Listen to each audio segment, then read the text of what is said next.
Presidente sa PDP.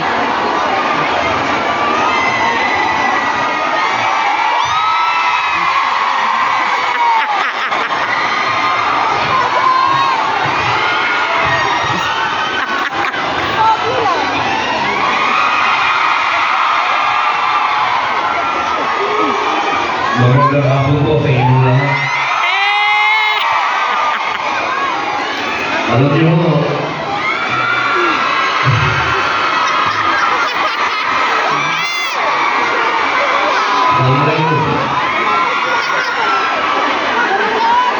ako ay umaakit Nasatay? sa kaliyan sa pagpili. Ano? Mga po ba? Ano po? Ating pagsasabi.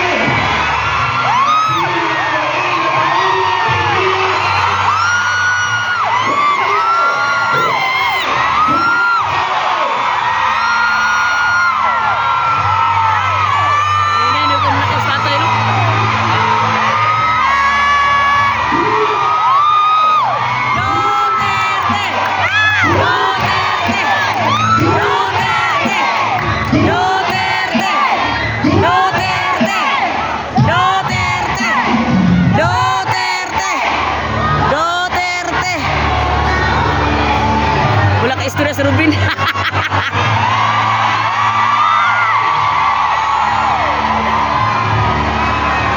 Si Rubin wala ka istorya.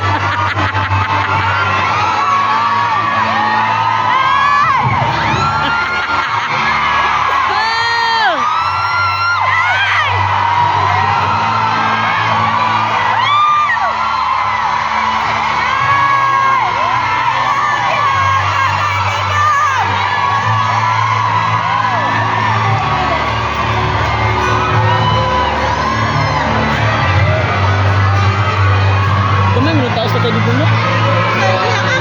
Ako ang buong sa inyo. Alam niyo, I do not know if you still believe in me.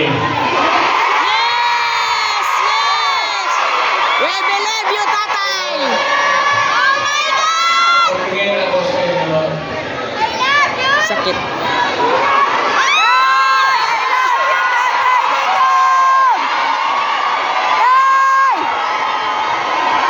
Nah, Tatay Digong mo. Pinakita tayo doon sa ating bayan. Kaya na Si Rubin wala istorya. natin ngayon, kailangan talaga punta tayo sa babayan ng lahat buhay. Pero sa akin, the fact that malayo kayo sa pamilya ninyo,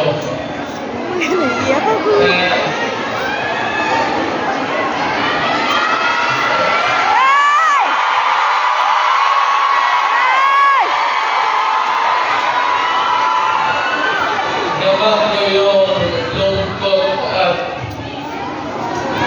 alam ko yan. Kitong tukti kamot. Kasi ano ginagawa.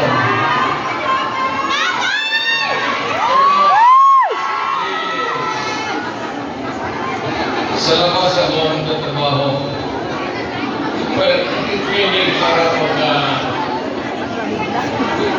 sa connection ko sa pag-aabogado. Kaya OFW, yan ang pinakamasarap na kikinig ako. OFW, mabuhay kayong lahat.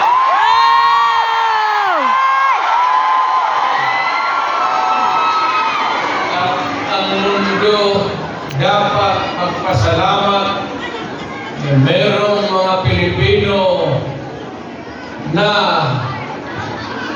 pupunta dito sa kanila, sa ibang bayan, para magtrabaho. Wala, nakatayo na sila, gidumog naman. Imbis naglingkod na sila ganina, nakatayo na sila pilit. makaipon ng pera para sa pamilya natin. Kasi, well, you know,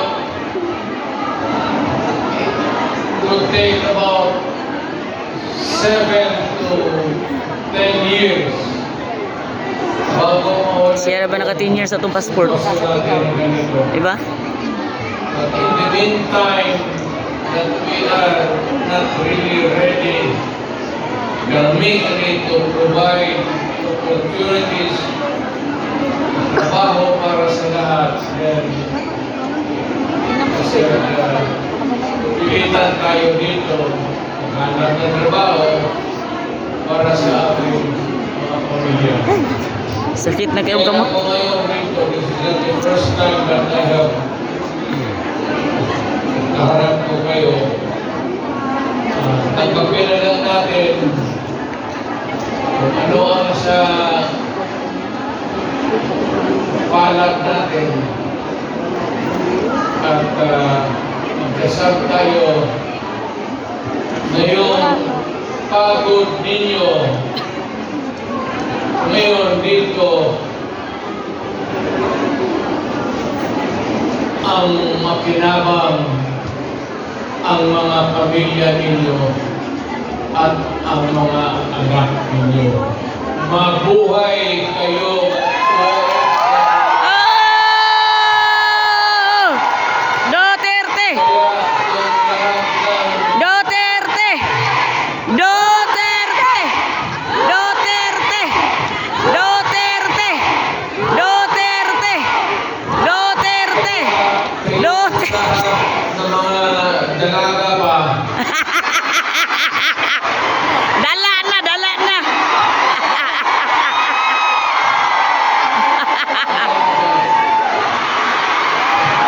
matagal pa naman ako dito, isang buwan pa. Pakasalan ko kayo lahat.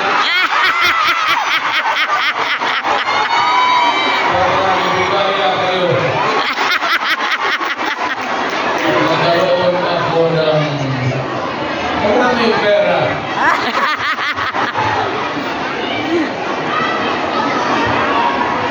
Para sa kada ko sa kong papa po.